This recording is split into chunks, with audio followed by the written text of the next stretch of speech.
Hello friends, welcome to Vindhyacharya's kitchen. Means ನಾನಿವತ್ತು ಒಂದು ಟೇಸ್ಟಿಯಾದ ಚಪಾತಿ ಅಥವಾ ಪರೋಟ ರೆಸಿಪಿಯನ್ನು ಮಾಡ್ತಾಯಿದ್ದೇನೆ. ಮೂಲಂಗಿ ಪರೋಟ ಅಂತಲೂ ಹೇಳ್ಬೋದು, ಚಪಾತಿ ಅಂತಲೂ ಹೇಳ್ಬೋದು. ತುಂಬ ಟೇಸ್ಟಿಯಾಗಿರ್ತದೆ ಮತ್ತು ಮಾಡಲಿಕ್ಕೂ ತುಂಬ ಸುಲಭ ಮತ್ತು ಚೂರು ಮೂಲಂಗಿ ಸ್ಮೆಲ್ ಬರೋದಿಲ್ಲ. ಮೂಲಂಗಿ ತಿನ್ನದವರು ಕೂಡ ಇದನ್ನು ತಿಂತಾರೆ, ಅಷ್ಟು ಟೇಸ್ಟಿಯಾಗಿರ್ತದೆ. ನೀವು ಒಂದ್ಸಲ ಟ್ರೈ ಮಾಡಿ. ಈಗ ಈ ಟೇಸ್ಟಿಯಾದ ಈಸಿಯಾದ ರೆಸಿಪಿಯನ್ನು ಹೇಗೆ ಮಾಡೋದು ಅಂತ ನೋಡ್ಕೊಂಡು ಬರುವ. ಅದಕ್ಕಿಂತ ಮೊದಲು ನೀವು ನನ್ನ ಚಾನಲ್ಗೆ ಹೊಸಬರಾಗಿದ್ದರೆ ಚಾನಲನ್ನು ಸಬ್ಸ್ಕ್ರೈಬ್ ಮಾಡದೆ ನೋಡ್ತಾ ಇದ್ದರೆ ಪ್ಲೀಸ್ ಚಾನಲನ್ನು ಸಬ್ಸ್ಕ್ರೈಬ್ ಮಾಡಿ. ಫ್ರೆಂಡ್ಸ್, ನಾನಿಲ್ಲಿ ಒಂದು ಮೂಲಂಗಿಯನ್ನು ತಗೊಂಡಿದ್ದೇನೆ. ಇದರ ಸೈಡೆಲ್ಲ ಕಟ್ ಮಾಡಿಕೊಂಡಿದ್ದೇನೆ ಮತ್ತು ಸಿಪ್ಪೆ ತೆಗೆದುಕೊಳ್ತೇನೆ.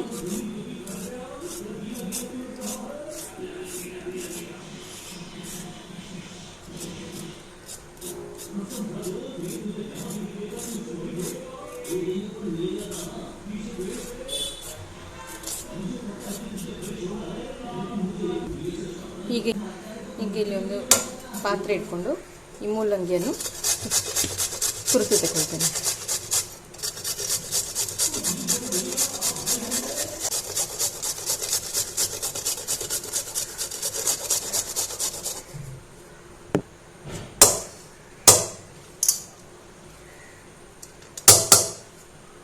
ಇಲ್ಲಿ ಒಂದು ಮೂಲಂಗಿಯನ್ನು ತುರಿದು ತಗೊಂಡಿದ್ದೇನೆ.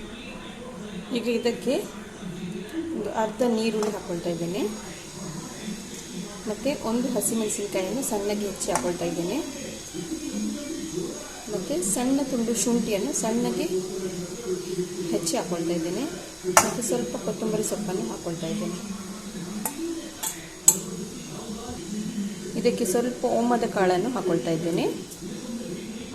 ಅರ್ಧ ಸ್ಪೂನಷ್ಟು ಜೀರಿಗೆಯನ್ನು ಹಾಕ್ಕೊಳ್ತಾ ಇದ್ದೇನೆ. ಇದಕ್ಕೆ 1 spoon red chilli powder, 1/4 spoon ಹಳದಿ ಪೌಡರ್, ಅರ್ಧ ಸ್ಪೂನ್ ಗರಂ ಮಸಾಲ ಪೌಡರ್ ಮತ್ತು ಅರ್ಧ ಸ್ಪೂನ್ ಚಾಟ್ ಮಸಾಲ ಪೌಡರ್ನ ಹಾಕ್ಕೊಳ್ತಾ ಇದ್ದೇನೆ. ಇದಕ್ಕೆ ಉಪ್ಪನ್ನು ಹಾಕ್ಕೊಳ್ತಾ ಇದ್ದೇನೆ. ಇದಕ್ಕೊಂದು 3 ಸ್ಪೂನ್ನಷ್ಟು ಮೊಸರನ್ನು ಹಾಕ್ಕೊಳ್ತಾ ಇದ್ದೇನೆ. ಫಸ್ಟಿಗೆ ಇದನ್ನು ನಾನು ಕೈಯಲ್ಲಿ ಚೆನ್ನಾಗಿ ಮಿಕ್ಸ್ ಮಾಡ್ಕೊಳ್ತೇನೆ. ನೀರುಳ್ಳಿ ಜೊತೆ ಮೂಲಂಗಿ, ಹಸಿಮೆಣಸಿನಕಾಯಿ, ಮೊಸರು ಎಲ್ಲದರ ಫ್ಲೇವರ್ ಮಿಕ್ಸ್ ಆಗಿ, ಮೂಲಂಗಿ ಜೊತೆ ಎಲ್ಲ ಫ್ಲೇವರ್ಗಳು ಮಿಕ್ಸ್ ಆಗಿ ಮೂಲಂಗಿದು ಸ್ಮೆಲ್ ಹೋಗಬೇಕು. ಅಷ್ಟವರೆಗೆ ನಾನು ಇದನ್ನು ಚೆನ್ನಾಗಿ ಮಿಕ್ಸ್ ಮಾಡ್ಕೊಳ್ತೀನಿ. ನೋಡಿ, ಈಗ ಚೆನ್ನಾಗಿ ಮಿಕ್ಸ್ ಆಗಿದೆ. ಈಗ ಇದಕ್ಕೆ ಗೋಧಿ ಹಿಟ್ಟು ಹಾಕ್ಕೊಳ್ಳುವ. ಇದಕ್ಕೊಂದು 3 ಕಪ್ನಷ್ಟು ಗೋಧಿ ಹಿಟ್ಟನ್ನು ಹಾಕ್ಕೊಳ್ತಾ ಇದ್ದೇನೆ.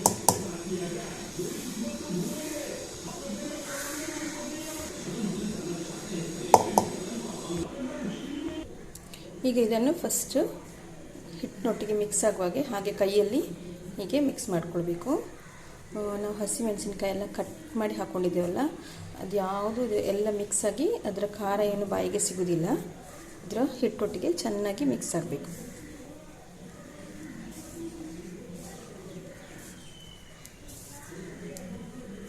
ಈಗ ಇದು ಚೆನ್ನಾಗಿ ಮಿಕ್ಸ್ ಆಗಿದೆ. ಈಗ ನಾವು ಎಷ್ಟು ಬೇಕಷ್ಟು ನೀರು ಹಾಕ್ಕೊಂಡು ಚಪಾತಿ ಹಿಟ್ಟಿನ ಹದಕ್ಕೆ ಇದನ್ನು ಕಲಿಸ್ಕೊಳ್ಬೇಕು. ಈಗ ಇದಕ್ಕೆ ನಾನು ಸ್ವಲ್ಪವೇ ನೀರು ಹಾಕ್ಕೊಂಡು ಚಪಾತಿ ಹಿಟ್ಟಿನ ಹದಕ್ಕೆ ಕಲಿಸ್ಕೊಳ್ತೇನೆ.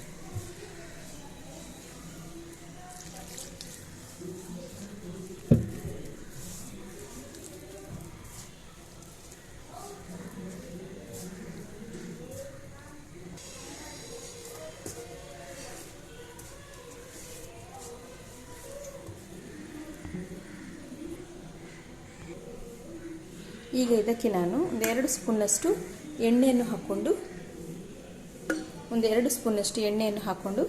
ಇದನ್ನು ಸರಿಯಾಗಿ ಸಾಫ್ಟಾಗಿ ನಾದಿಕೊಳ್ತೇನೆ.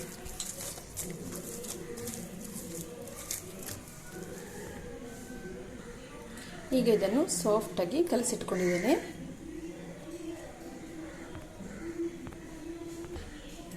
ಈಗ ಇದನ್ನು ಉಂಡೆಗಳನ್ನಾಗಿ ಮಾಡ್ಕೊಳ್ತೇನೆ.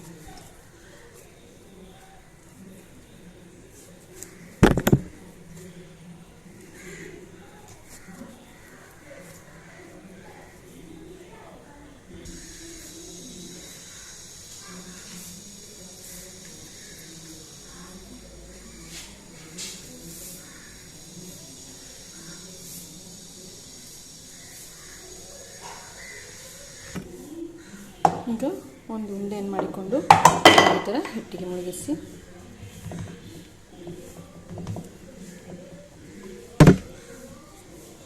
ಇದನ್ನು ಲಟ್ಟಿಸ್ಕೊಳ್ತೇನೆ.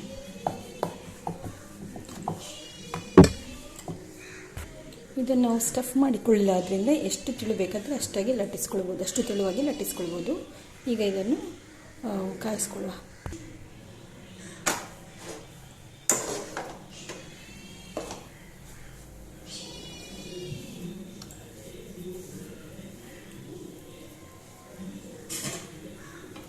ಒಂದು ಸೈಡ್ ಕಾದ ಮೇಲೆ ತಿರುಗಿಸಿ ಹಾಕ್ಕೊಳ್ತೇನೆ.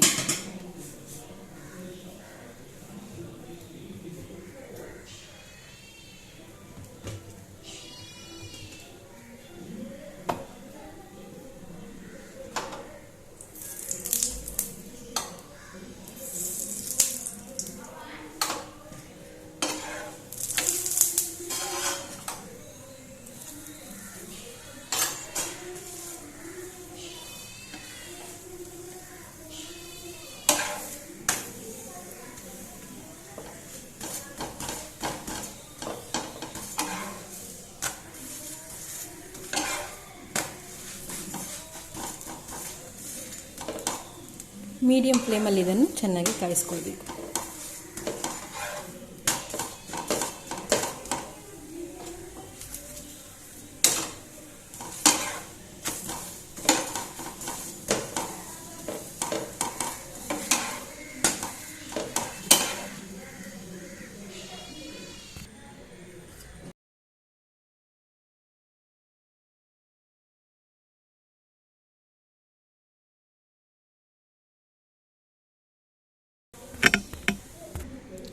ನೋಡಿ ಫ್ರೆಂಡ್ಸ್, ಟೇಸ್ಟಿಯಾದ ಮೂಲಂಗಿ ಪರೋಟ ರೆಡಿಯಾಗಿದೆ. ಎಲ್ಲ ಪರೋಟಗಳು ತುಂಬ ಸಾಫ್ಟಾಗಿ ಉಂಟು ನೋಡಿ.